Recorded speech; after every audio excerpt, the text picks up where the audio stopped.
मुंबई अहमदाबाद महामार्गावरील ससूनवघर परिसरातील सेल्फी धाबा येथे बेकायदेशीररित्या होणाऱ्या मद्यविक्रीवर पोलिसांनी धाड टाकली। या कारवाईत देशी व विदेशी दारूच्या मोठ्या प्रमाणावर मुद्देमाल जप्त करण्यात आला।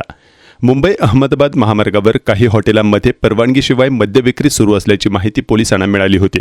त्यानुसार उपायुक्त राहुल चव्हाण यांच्या पथकाने संबंधित हॉटेलांच्या विरोधात कारवाई मोहीम हाती घेतली। गुरुवारी रात्री सेल्फी धाब्यावर छापेमारी करून मोठ्या प्रमाणात देशी आणि विदेशी दारू जप्त करण्यात आली। या प्रकरणी नायगाव पोलीस ठाण्यात हॉटेल चालकाविरोधात गुन्हा नोंदवण्याची प्रक्रिया सुरू असल्याची माहिती पोलिसांनी दिली। दरम्यान अशा कारवाया वरिष्ठांच्या सूचनेनंतरच का होतात? स्थानिक पोलीस आणि राज्य उत्पादन शुल्क विभाग स्वतःहून कारवाई का करत नाहीत असा प्रश्न नागरिकांमध्ये उपस्थित होत आहे। हॉटेलमधील लॉजिंगवर देखील पोलिसांनी छापा टाकला। या कारवाई दरम्यान अनैतिक मानवी व्यापार प्रतिबंधक कायद्यान्वये गुन्हा दाखल करण्यात आला आहे। या कारवाईत 7 दलालांना अटक करण्यात आली असून 10 महिलांची सुटका करण्यात आली आहे। सुटका करण्यात आलेल्यांमध्ये 14 वर्षीय अल्पवयीन मुलीचाही समावेश असल्याची माहिती पोलिसांनी दिली।